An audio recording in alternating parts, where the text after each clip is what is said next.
أشهد أن لا إله إلا الله وحده لا شريك له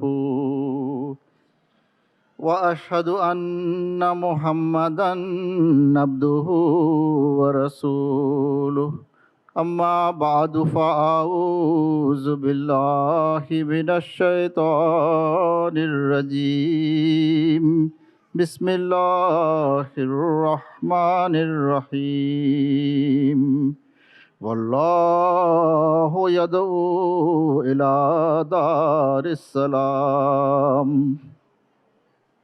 আজকের সবার সম্মানিত সভাপতি এবং হাজিরানে মজলিস, আসসালামু আলাইকুম ওয়া রাহমাতুল্লাহি ওয়া বারাকাতুহু। খাকসারের উপর দায়িত্ব দেওয়া হয়েছে বিশ্ব শান্তি প্রতিষ্ঠায় আহমদিয়া মুসলিম জামাতের ভূমিকা এ বিষয়ে কিছু বলার জন্য। আর এ বিষয়ে কথা বলতে গেলেই প্রথমেই যে বিষয়গুলো আসে তা হলো বিশ্ব শান্তি সম্পর্কে হযরত খলিফাতুল মসিহ আইদুল্লাহ তাআলা বিন নাসরুল আজিজের নিরন্তর প্রয়াস, বক্তব্য, সতর্কবাণী, দৃষ্টি আকর্ষণ এবং বিশ্বব্যাপী আহমদিয়া মুসলিম জামাতের যে মানব সেবা এবং শান্তি প্রতিষ্ঠামূলক কর্মকাণ্ড।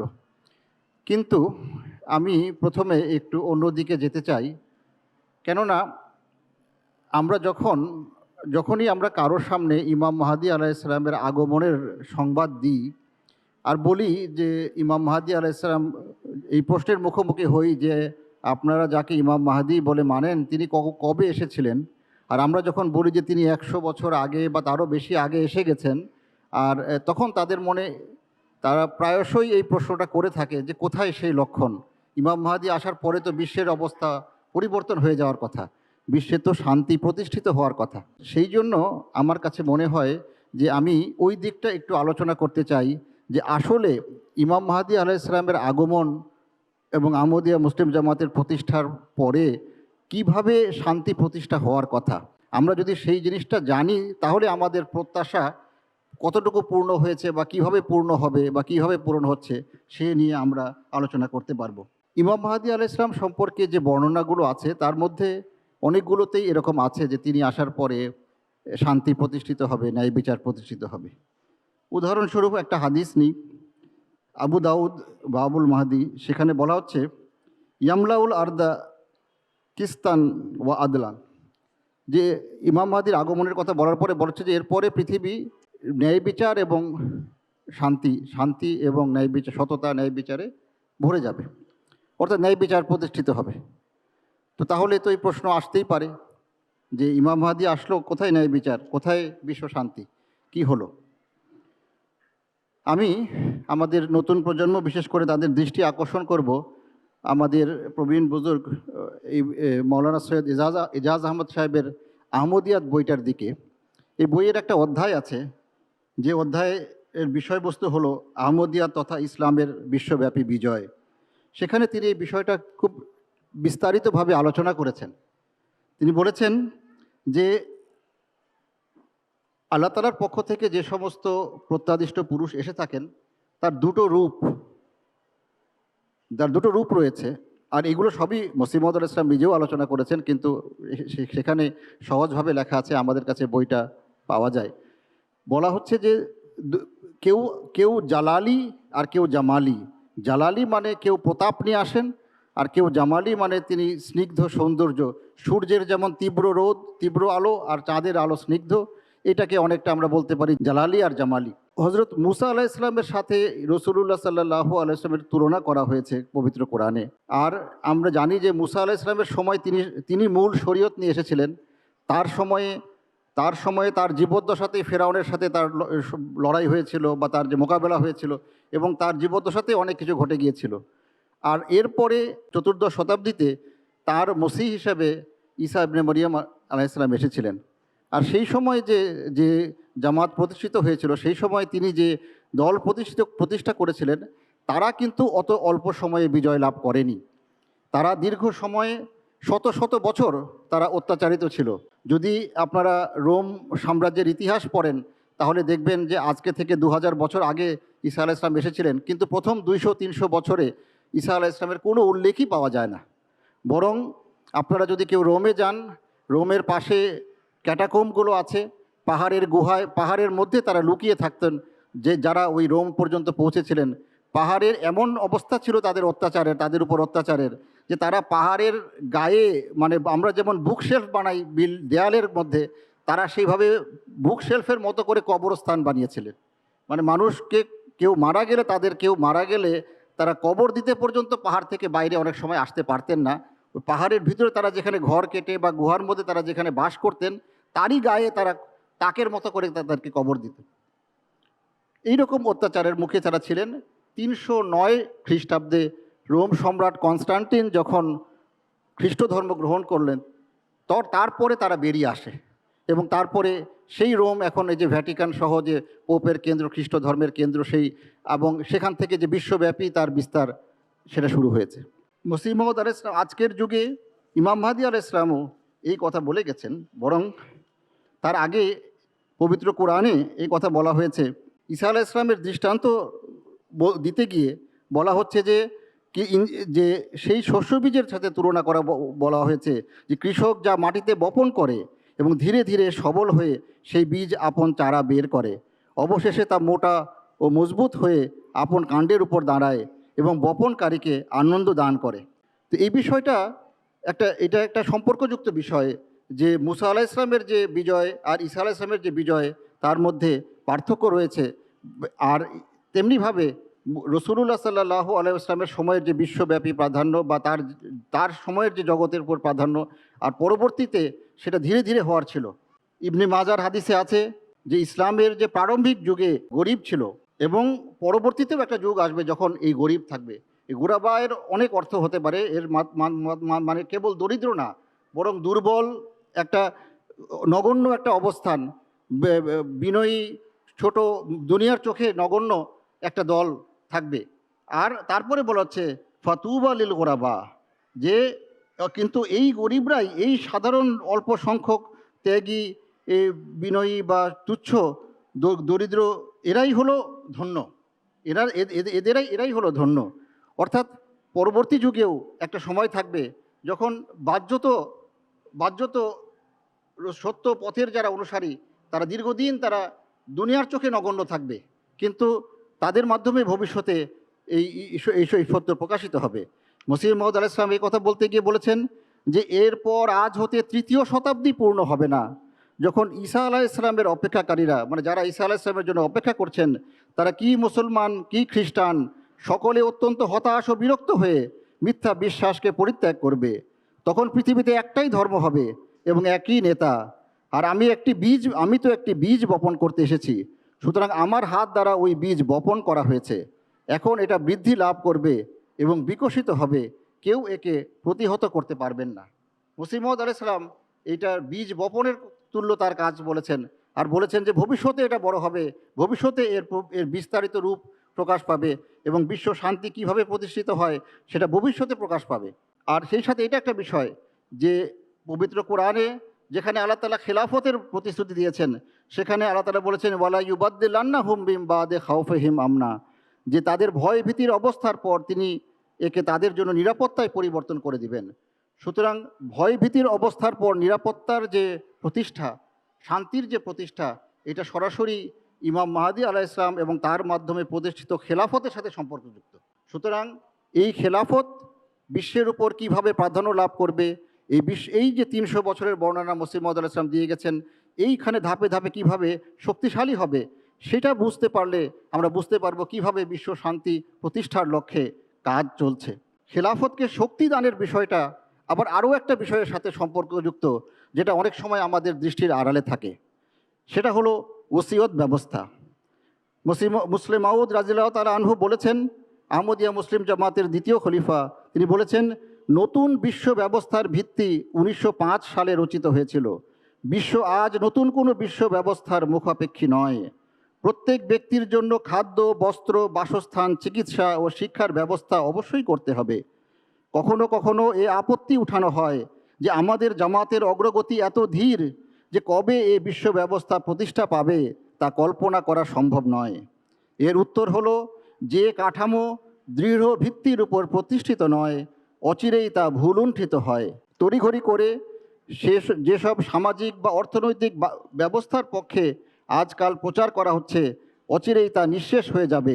একমাত্র সেই ব্যবস্থাই টিকে থাকবে যা মানুষের স্বেচ্ছা প্রণোদিত দানের উপর ভিত্তিতে প্রতিষ্ঠিত। ঘাস আজ হয় কাল শুকিয়ে যায়, কিন্তু ফলদায়ী বৃক্ষ বড় হতেও সময় লাগে এবং এরপর দীর্ঘদিন টিকে থাকে। মুসলিম মওদুদ ইসলাম স্বয়ং এই প্রশ্ন উত্থাপন করে উত্তর দিয়ে গেছেন যে লোকে বলে কোথা থেকে এত টাকা আসবে। আমরা বলছি বিশ্ব শান্তি প্রতিষ্ঠা করব, বিশ্বের সমস্যা দূর করব, মানুষের অর্থনৈতিক, সামাজিক এবং রাজনৈতিক সমস্যার সমাধান করব। কোথায় আমাদের, আমরা তো সেই যেই গোড়াবার কথা বললাম সেই গোড়াবার অবস্থা আমাদের বিদ্যমান। তো মুসলিম মওদুদ ইসলাম নিজেই বলেছেন, তিনি নিজেই স্পষ্ট করেছেন। আর এটার ব্যাখ্যায় মুসলিম মওদুদ রাদিয়াল্লাহু তাআলা আনহু তার নিজের ভাষায় বলছেন যে তিনি নিশ্চিত যে অর্থ সম্পদ লাখ কোটিতে আসবে, এমনভাবে যে কোনো রাষ্ট্র, মার্কিন, রুশ, ইংরেজ, জার্মান, ইতালি বা জাপান কোনো দিন এত সম্পদের উপর নিয়ন্ত্রণ লাভ করেনি। তার শঙ্কা যে এটি আমাদের অসততায় লিপ্ত করতে পারে। সুতরাং কিভাবে এ ব্যবস্থা প্রতিষ্ঠিত হবে তিনি আমাদের এ বিষয় নিয়ে উদ্বিগ্ন হতে নিষেধ করেছেন, বরং আমরা নিজেদেরকে যেন এর ভার নেওয়ার যোগ্য করে গড়ে তুলতে তৎপর হই। তিনি আমাদেরকে আশ্বস্ত করেছেন বিশাল অর্থ সম্পদের ভার আমাদের উপর ন্যস্ত হতে চলেছে এবং আমাদের উচিত নিজেদের প্রশিক্ষিত করে সেভাবে গড়ে তোলা যেন মানব কল্যাণে এ তহবিলের সদ্ব্যবহার করতে পারি। তবে যেমনটি আমি ইঙ্গিত করে দিয়েছি, আমি মুসলিম মওদুদ রাদিয়াল্লাহু তাআলা আনহুর উদ্ধৃতি পড়ছি, পরিকল্পনা ফলপ্রসূ হতে সময়ের প্রয়োজন। এতে ততদিন পর্যন্ত অপেক্ষা করতে হবে যতদিন না বিশ্বের বড় অংশ আহমদিয়াত গ্রহণ করে নেয়। 1942 সালে বলছেন, আমাদের বর্তমান আয় তো আমাদের কেন্দ্রেও সঠিকভাবে পরিচালনা করার জন্য যথেষ্ট নয়। খোদা তাআলা এজন্য আমার অন্তরে তারিকে জাদিদের ধারণা ফুঁকে দিয়েছেন, যেটা আহমদিয়াতের প্রচার ব্যাপকতর করার জন্য কেন্দ্রীয় একটি তহবিল প্রতিষ্ঠার মাধ্যম। যাই হোক, এরপরে তিনি বলছেন, যাই হোক এটা স্পষ্ট যে আহমদিয়াত যতই বিস্তার লাভ করবে, আল ওসিয়ত ভিত্তিক ব্যবস্থা ততই বৃহৎ থেকে বৃহত্তর পরিধি ধারণ করবে এবং জাতীয় তহবিল ক্রমাগত শক্তিশালী হতে থাকবে। সব কিছুর অগ্রগতি শুরুতে ধীর থাকে, এরপর শীঘ্র এতে গতি সঞ্চারিত হয়। সার কথা এই যে আল ওসিয়তের ব্যবস্থা এর নিজ সত্তায় ইসলামের পূর্ণাঙ্গ সামাজিক ও অর্থনৈতিক ব্যবস্থাকে ধারণ করে। যারা মনে করেন আল ওসিয়তের মাধ্যমে প্রতিষ্ঠিত তহবিল কেবলমাত্র ইসলামের আক্ষরিক অর্থে তবলিগের জন্যই ব্যবহার করা যাবে, তারা ভ্রান্তিতে আছেন। এটি সঠিক নয়। আল ওসিয়তের গণ্ডিতে আক্ষরিক অর্থে তবলিগি প্রচেষ্টা অন্তর্ভুক্ত, কিন্তু এর পাশাপাশি সেই ব্যবস্থার প্রতিষ্ঠাও এর অংশ। এর অধীনে প্রত্যেক ব্যক্তির চাহিদা মর্যাদাপূর্ণভাবে পূরণ করা হবে। যখন এই ব্যবস্থা পরিপক্কতায় পৌঁছবে তখন এটা প্রত্যেক ব্যক্তির প্রয়োজন যথাযথভাবে পূরণের মাধ্যমে অভাব, অনটন ও দুঃখ যাতনাকে নির্মূল করতে ভূমিকা রাখবে। এতিমকে ভিক্ষা করতে হবে না, বিধবাকে দানের জন্য হাত পাততে হবে না, অভাবগ্রস্তকে উৎকণ্ঠায় দিনাতিপাত করতে হবে না। এ সমাজ ব্যবস্থা শিশুদের জন্য মাতৃতুল্য হবে, সব সমাজের জন্য পিতৃতুল্য হবে, নারী জাতিকে নিরাপত্তা প্রদান করবে। এ ব্যবস্থার অধীনে বল প্রয়োগে বা বাধ্য না হয়ে বরং প্রকৃত ভালোবাসা ও সহানুভূতির থেকে এক ভাই তার নিজ ভাইয়ের পাশে দাঁড়াতে উদ্গ্রীব থাকবে। আর এ কোরবানিও বৃথা যাবে না। প্রত্যেক দাতাকে খোদা তাআলা বহু গুণে তা পুষিয়ে দিবেন। ধনীরাও ক্ষতিগ্রস্ত হবে না, গরিবরাও অপমানিত বোধ করবে না। এক জাতি অপর জাতির বিরুদ্ধে লড়বে না, এক শ্রেণী অপর শ্রেণীর বিরুদ্ধে সংগ্রাম করবে না। আমি আপনাদের নিশ্চয়তা দিচ্ছি, মিস্টার চার্চিল বা মিস্টার রুজভেল্ট নতুন বিশ্ব ব্যবস্থার উদ্বোধন করবেন না, আর আটলান্টিক সনদের ন্যায় ঘোষণাপত্র কোনো উদ্দেশ্য সাধনে সফল হবে না। এগুলো ত্রুটি বিচ্যুতিতে পরিপূর্ণ। নতুন বিশ্ব ব্যবস্থা সব সময় খোদা তাআলার প্রেরিত নবীদের মাধ্যমে প্রতিষ্ঠিত হয়ে থাকে। তাদের ধনীদের প্রতিও কোনো তিক্ততা থাকে না, আর গরিবদের জন্য পক্ষপাতিত্ব থাকে না। তারা প্রাচ্যেরও নয় আর প্রাতীচ্যেরও নয়। তারা আল্লাহর রসূল হিসেবে সেই শিক্ষার ঘোষণা দেন যা প্রকৃত শান্তির ভিত রচনা করে। আজও শান্তি কেবল মসিহ মাউদ আলাইহিস সালামের শিক্ষার অনুসরণেই প্রতিষ্ঠিত হবে, যার ভিত্তি 1905 সালে আল ওসিয়তে রাখা হয়েছিল। সুতরাং আমরা দেখছি যে একটা দীর্ঘ সময়ের প্রয়োজন আছে, আর সেই সময়ের প্রস্তুতি চলছে। এর অর্থ সংগ্রহের জন্য ওসিয়তের ব্যবস্থা কার্যকর আছে। ক্রমাগতভাবে ইসলামের যে কেন্দ্র খেলাফতের হাত শক্তিশালী হচ্ছে, আর জনবল হিসাবে আমাদের জামাত শক্তিশালী হচ্ছে। দেশে দেশে আমাদের জামাত প্রতিষ্ঠিত হচ্ছে, আমাদের অঙ্গ সংগঠনগুলো, আমাদের এই জলসাও সত্যি কথা বলতে একটা ড্রিল। আমাদের স্বেচ্ছাসেবামূলক কর্মকাণ্ড, আমাদের দায়িত্বশীলতা এবং ভবিষ্যতে জাতির ভার বরং বিশ্বের ভার নেওয়ার জন্য একটা দক্ষ নিবেদিত প্রাণ কর্মী দল তৈরি করা এই জলসার উদ্দেশ্য। আর সেই সাথে ওয়াকেফিনেনও ওদের একটা দল প্রস্তুত হচ্ছে, যারা নিজেদের জীবন উৎসর্গ করে বিভিন্ন শাখায় ধর্মের সেবার জন্য নিজেদেরকে নিয়োজিত করেছে। এই কিন্তু যতক্ষণ দুনিয়া দেখতে পাচ্ছে না ততদিনও এই জামাত বসে নেই। জামাত নুসরত জাহাঁ স্কিম, তারপরে IEEE, এই জাতীয় বিভিন্ন প্রোগ্রাম, হিউম্যানিটি ফার্স্ট এর মাধ্যমে বিশ্বজুড়ে সেবামূলক কর্মকাণ্ড চালিয়ে যাচ্ছে। বিশ্বজুড়ে যেমন IEEEর মাধ্যমে হাজার হাজার জেলা এলাকায় হাজার হাজার লোকেশনে পানির ব্যবস্থা করা হয়েছে, সুপেয় পানি, যেখানে মানুষের পানি আনতে ঘন্টার পর ঘন্টা।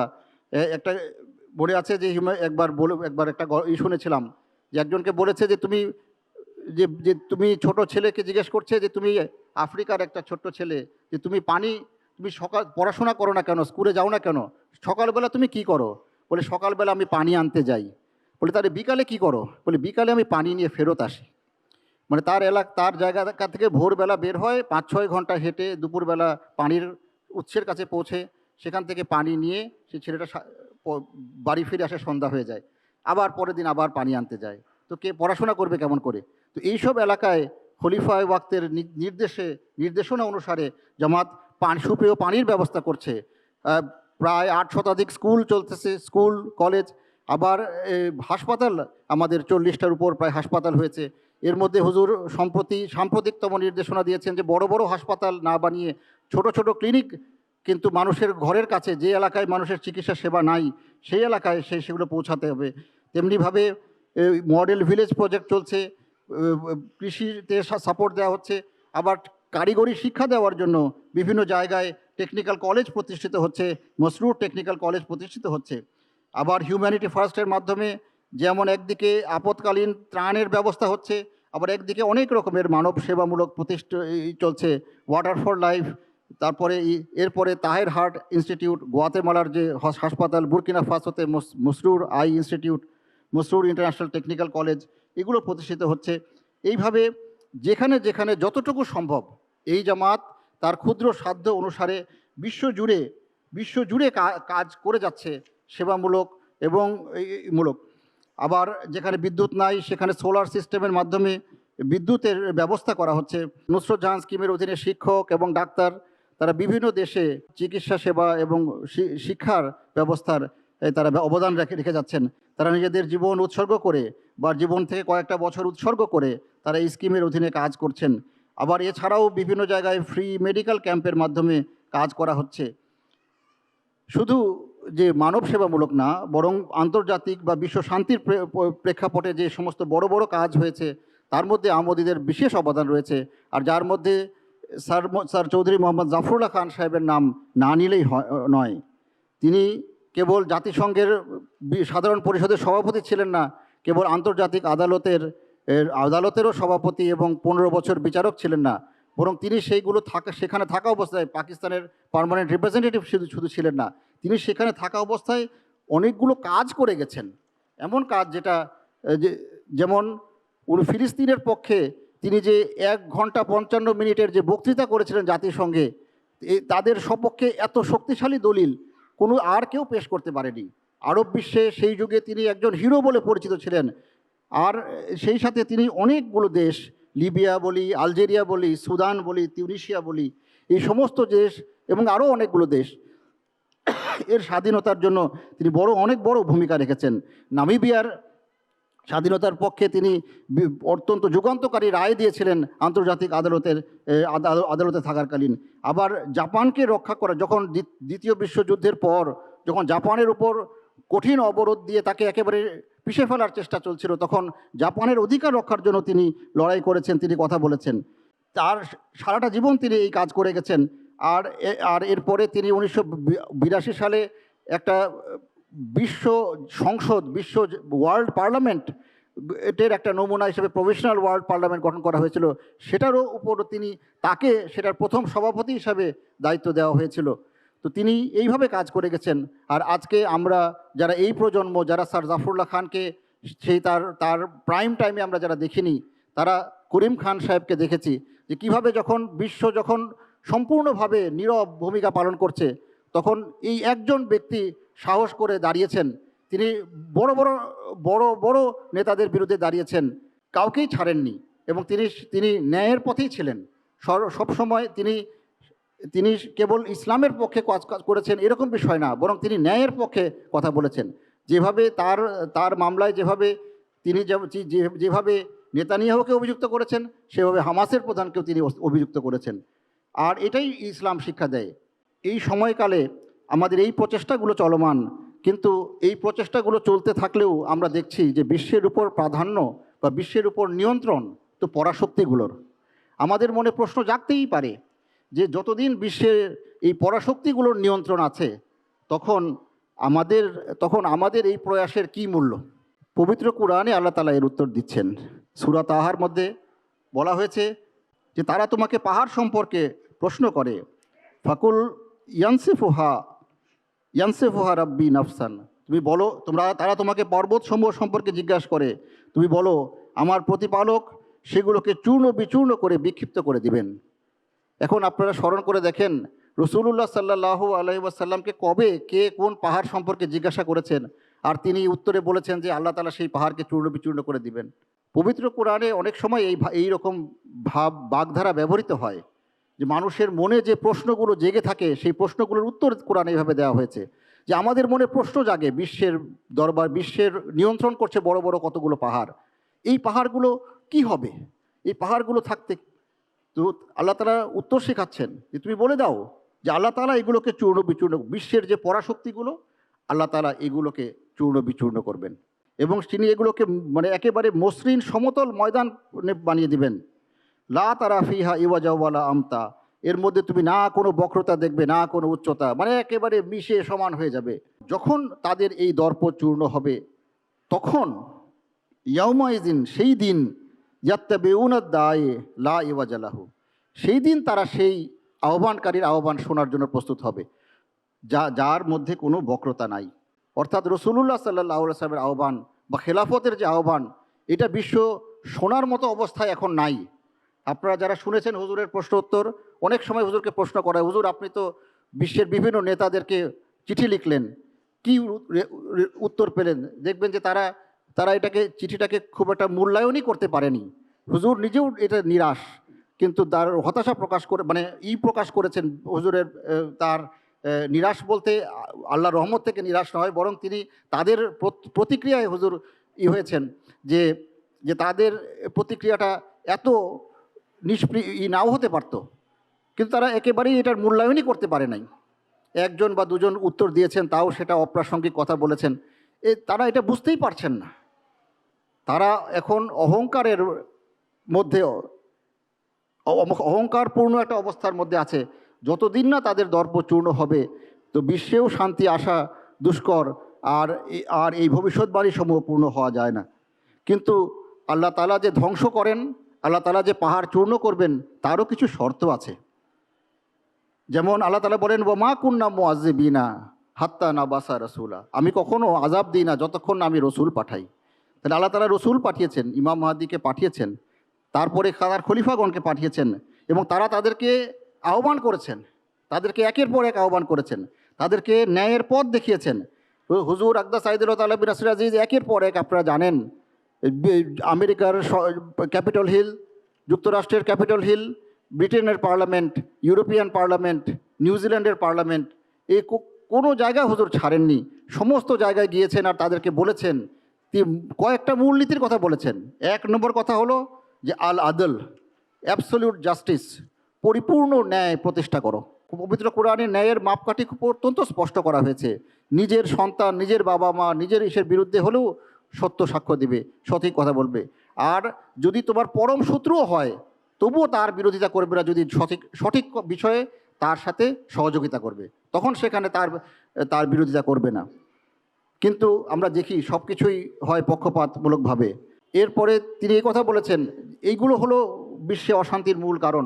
তিনি বলেছেন যে নির্লোভ দৃষ্টি, যে তোমাদের পাশে, তোমাদের প্রতিবেশী বা তোমাদের আশেপাশে তাদেরকে যে সম্পদ দেওয়া হয়েছে, আমরা তাদের মধ্য থেকে কতক লোককে পার্থিব সৌন্দর্যের যা কিছু উপকরণ উপভোগ করতে দিয়েছি, তার প্রতি তুমি লোভাতুর দৃষ্টিতে তাকাবে না। এই যে আজকে আমেরিকায় ভেনেজুয়েলায় গেল, এই যে রাশিয়া ইউক্রেনে যাচ্ছে, তারা কি এমনি যাচ্ছে? তারা সম্পদের লোভে যাচ্ছে, কোথাও তেলের সম্পদ, কোথাও ওইসব লোভাতুর দৃষ্টি, এবং এমন লোভাতুর দৃষ্টি যে তারা মনে করে যে আমরা এটা দখল করে নিতে পারি, কোনো পরোয়াই করা করছে না। তো লোভাতুর দৃষ্টি এবং অন্যায়, এবং তারপরে শেষ যেটা যেটা যেটা বিষয় বলেছেন যে ইসলামের বিশ্ব শান্তি প্রতিষ্ঠার মূলনীতির মধ্যে যে যখন দুই পক্ষ বিবাদমান হবে, তাদের মধ্যে যদি এক পক্ষ বাড়াবাড়ি করে, তারা যদি তোমরা আগে মীমাংসা করে দাও, মীমাংসা করে দেওয়ার পরেও যদি এক পক্ষ না শোনে, তাহলে সবাই মিলে তাকে প্রতিহত করো। যে যার জন্য জাতিসংঘ যে কাজ করার কথা, আজকে জাতিসংঘ প্রতিবাদই করতে পারে না, একটা সিদ্ধান্ত নিতে পারে না, কোনো কিছুই করতে পারে না, আর সম্মিলিতভাবে তার মোকাবেলা করার তো প্রশ্নই উঠে না। সুতরাং এইভাবে তাদেরকে সতর্ক করা হয়েছে, তাদেরকে সতর্ক করা হয়েছে। এরপরেও বলা হচ্ছে, যেমন পবিত্র কোরআনে আল্লাহ তাআলা বারবার এই কথাটা কোরআন শরীফে বারবার বলেছেন, ওয়ালাউলা কালিমাতুন সাবাকাত মির রাব্বিকা ইলা আজালিম মুসাম্মা লাকুজিয়া বাইনাহুম। বারবার এসছে যে যদি না কোনো একটা কথা তাদের ব্যাপারে থাকতো স্পষ্ট, তাহলে কবেই ফয়সালা হয়ে যেত। আল্লাহ তাআলা কবেই ফয়সালা, কিন্তু আল্লাহ তাআলার তো কিছু নিয়ম আছে, আল্লাহ তাআলার কিছু রীতি আছে যে হ্যাঁ তাদেরকে এই সময় দেওয়া হবে, তাদেরকে এই সুযোগ দেওয়া হবে, এই শিক্ষা দেওয়া হবে, এই সময়, এবং তারপরে এটা সমাধান হবে। সুতরাং হযরত খলিফাতুল মসিহ আল খামেস সাইদুল্লাহ তাআলা বিন নাসর আজিজ বারবার তার বিভিন্ন বক্তৃতায়, পিস সিম্পোজিয়ামের বক্তৃতা এবং অন্যান্য যেসব বক্তৃতা আমি বলেছি, 2003 সালের 9ই মে হুজুর প্রথমে বলেছিলেন যে এখন আরও শক্তিশালী বোমা তৈরি হয়েছে, আর মনে হচ্ছে যে বিশ্ব এখন দ্রুত গতিতে ধ্বংসের দিকে যাচ্ছে। আর এরপরে ওই বছরই বাইতুল ফুতুহ মসজিদের উদ্বোধন করতে গিয়ে তিনি বলেছেন যে যে মানুষ দ্রুত গতিতে যাচ্ছে এবং এর ধ্বংসযজ্ঞ দ্বিতীয় বিশ্বযুদ্ধের চেয়ে অনেক বেশি ভয়াবহ হবে। 2008 সালে তার আরও 5 বছর পরে ব্রিটিশ পার্লামেন্টে তিনি বলেছেন যে আজকে যেদিকে সব কিছু যাচ্ছে রাজনৈতিক এবং অর্থনৈতিক, তাতে এটা বিশ্বযুদ্ধের দিকে যাচ্ছে, এবং কেবল গরিব দেশগুলো যে এতে আক্রান্ত হবে তা না, বরং ধনী দেশগুলো এতে আক্রান্ত হবে। 2012 সালে তিনি বারাক ওবামাকে লিখেছিলেন যে শেষ পর্যন্ত নিশ্চিতভাবে এই বিশ্বজুড়ে বিভিন্ন যে অস্থিরতা রয়েছে তার ফলস্বরূপ বিভিন্ন দেশে এমন নেতৃত্ব ক্ষমতায় আসবে। দেখুন আজকে দেখেন বিভিন্ন দেশে কি ধরনের নেতৃত্ব ক্ষমতায় এসছে। হুজুর 2012 সালে বলেছেন বিভিন্ন দেশে এমন নেতৃত্ব ক্ষমতায় আসবে যারা বিশ্বকে তৃতীয় বিশ্বযুদ্ধের দিকে নিয়ে যাবে। নারায়ে তাকবীর, নারায়ে তাকবীর। হযরত খলিফাতুল মসিহ আল খামেস, খিলাফতে আহমদিয়া, নারায়ে তাকবীর। তিনি সেই সময় বলেছেন যে এটা হবে তৃতীয় বিশ্বযুদ্ধের পূর্ব লক্ষণ, যে যেখানে আমরা যেসব জাতিকে বিচক্ষণ মনে করতাম, আমরা দেখছি তারা কি ধরনের নেতা নির্বাচন করছে। 2012 সালে তখনও এই বেঞ্জামিন নেতানিয়াহু ইসরায়েলের প্রধানমন্ত্রী ছিলেন। তিনি তখন তাকে উদ্দেশ্য করে বলেছেন, তোমার থলিতে, তওরাতের উদ্ধৃতি দিয়ে বলছেন, তোমার থলিতে যেন একই ওজনের দেখাবার জন্য দুটো করে বাটখারা না থাকে, একটা বেশি ওজনের একটা কম ওজনের, মানে ডাবল স্ট্যান্ডার্ড যে তার মূল চরিত্র, সেটা তিনি তখনই বুঝেছেন এবং তাকে তখন পাবলিকলি হুজুর সাবধান করেছেন। তিনি তাকেও পাঠিয়েছেন আর বিশ্ববাসীর সামনেও প্রকাশ করেছেন, কিন্তু তিনি সাবধান হননি। 2014 সালে হুজুর বলছেন যে পশ্চিমা জগৎ এখন অনুধাবন করতে শুরু করছে যে একটা যুদ্ধ শুরু হচ্ছে, কিন্তু আমার মনে হয় যে তারা বুঝতে পারছে না যে এটা একটা কত বড় যুদ্ধ হতে যাচ্ছে বা কত বড় ধ্বংসযজ্ঞ আমাদের সামনে। এরপরে এরকম অনেক আছে, আপনারা রিভিউ অফ রিলিজিয়ন্সের ওয়েবসাইটে দেখবেন ধারাবাহিকভাবে এর টাইমলাইন দেওয়া আছে। আমি শুধু নির্বাচিত কয়েকটা উদ্ধৃতি, তাও ছোট ছোট অংশ বা ছোট ছোট কয়েকটা বাক্যাংশ আমি বলার চেষ্টা করছি।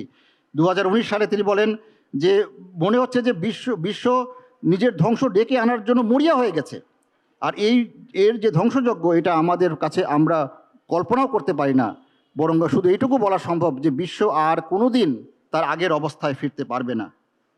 2024 সালে গত বছর হুজুর যে ন্যাশনাল পিস সিম্পোজিয়াম, গত বছর বলছি 24 সাল, তার আগের বছর, এখন থেকে 2 বছরের কম সময় আগে হুজুর বলতে গেলে বলা যায় যে চূড়ান্ত রায় দিয়েছেন, যে বলছেন যে যতক্ষণ জাতিসংঘে ভিটো পাওয়ার থাকবে ততদিন শান্তি আবির্ভূত হতেই পারে না, শান্তির আবির্ভাব সম্ভব নয়। আর এই যে অন্তর্নিহিত ন্যায়ের যে ইনহেরেন্ট ল্যাক অফ জাস্টিস, এর কারণে জাতিসংঘের পরিণতি সেটাই হবে যেটা লিগ অফ নেশনসের হয়েছিল। আজকে আমরা দেখছি জাতিসংঘ ব্যর্থ, এবং তিনি বলছেন যে যেটা যখন কলাপস করবে তখন এর ফলে যে যে বিশৃঙ্খলা এবং ধ্বংস হবে সেটা আমাদের কল্পনার বাইরে। এখন আমাদের দায়িত্ব কি? আমাদের দায়িত্ব কি এই সম্পর্কে হুজুরের দুটো উদ্ধৃতি, এই আমার এই বলে আমি শেষে করার চেষ্টা করব। আমাদের দায়িত্ব হলো সেই সময়ের জন্য প্রস্তুতি নেওয়া। হুজুরকে যখন বলা হয়েছে তৃতীয় বিশ্বযুদ্ধ সম্পর্কে প্রশ্ন করা হয়েছে, হুজুর বলেন যে আমার তো চিন্তা বেশি যে এর পরে যখন আমাদের উপর যে ভার আসতে যাচ্ছে তার জন্য আমরা কতটা প্রস্তুত। হুজুর যেমন বলেছেন IEEE উদ্দেশ্যে 2022 সালের 5ই মার্চ হুজুর বলছেন যে অত্যন্ত সবচেয়ে আফসোসের বিষয় যে এই যে ক্ষমতা এবং সম্পদের জন্য যে লোভ মানুষের, সেটা রাশিয়ার পক্ষ থেকে হোক বা পাশ্চাত্য জগতের পক্ষ থেকে হোক অথবা বড় বড় পরাশক্তির পক্ষ থেকে হোক, এটা আমাদেরকে এমন এক ধ্বংসের পথের দিকে নিয়ে গেছে যা বিশ্বের শান্তিকে একেবারে চূর্ণ বিচূর্ণ করে ফেলেছে।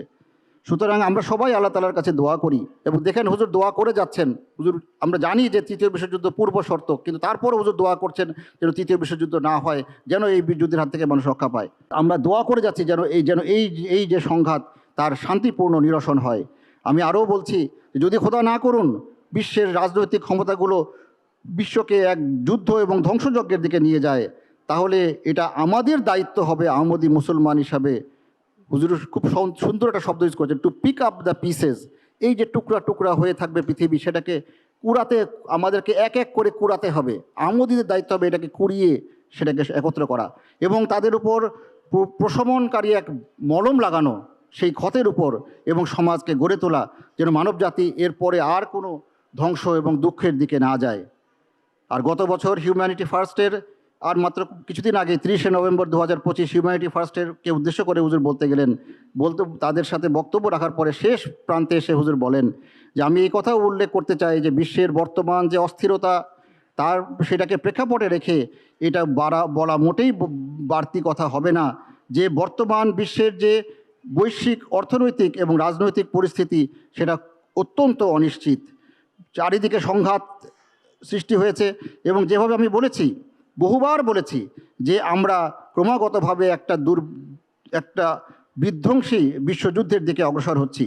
আর যদি এবং যখন এই যুদ্ধ হয় তখন সম্পদ পাওয়া যাবে না, আর অর্থ করি তখন এর কোনোই মূল্য থাকবে না। সুতরাং হিউম্যানিটি ফার্স্টের উচিত একটা বিস্তারিত পরিকল্পনা প্রণয়ন করা যে সেটি কিভাবে কাজ করবে এবং সেই সময় সেই যুদ্ধের এলাকাগুলোতে কিভাবে তার কর্মকাণ্ড পরিচালনা করবে। একদিকে যেমন দুর্যোগের সময় ত্রাণ রক্ষার বিষয়ে আপনাদের কিছু অভিজ্ঞতা আছে, বিভিন্ন ভূমিকম্প, সুনামি, বন্যা এবং অন্যান্য প্রাকৃতিক দুর্যোগের ক্ষেত্রে, কিন্তু বিশ্বযুদ্ধের অবস্থা তো সম্পূর্ণ ভিন্ন রকম হবে। এটা আপনাদের জন্য একটা অত্যন্ত নতুন চ্যালেঞ্জ হবে যা আপনারা এর পূর্বে কখনো মোকাবেলা করেননি। আর এটা এমনও হতে পারে যে হিউম্যানিটি ফার্স্টের কর্মীরা সেখানে প্রাণ হারাবে বা গুরুতর আহত হবে। সুতরাং আপনাদেরকে অবশ্যই অত্যন্ত সূক্ষ্মভাবে পরিকল্পনা করতে হবে এবং যেন আপনাদের দলগুলো যথাযথভাবে প্রস্তুত থাকে। সুতরাং সম্মানিত সুধী, আজকে আমাদের ঘাড়ে আমরা অত্যন্ত ওই ঘোরাবাই, আমরা দুনিয়ার চোখে আমরা তুচ্ছ, কিন্তু আমাদের ঘাড়ে আমাদের কাঁধে এক অনেক বড় দায়িত্ব আসতে চলেছে। শুধু আল্লাহ তাআলা আমাদেরকে তৌফিক দান করুন যেন বিশ্বে শান্তি প্রতিষ্ঠার এই যে বিশাল দায়িত্ব আমাদের উপর অর্পিত রয়েছে এবং আরও আক্ষরিকভাবে অর্পিত হতে চলেছে, তার জন্য আমরা খলিফায়ে ওয়াক্তের হাত হিসেবে আমরা যেন কাজ করতে পারি। খেলাফতের মাধ্যমে যেভাবে বিশ্বে শান্তি প্রতিষ্ঠিত হবে, সেই খেলাফতের হাত হিসেবে আমরা যেন যথাযোগ্যভাবে কাজ করতে পারি। আল্লাহ তাআলা আমাদেরকে সেই তৌফিক দান করুন। আমিন।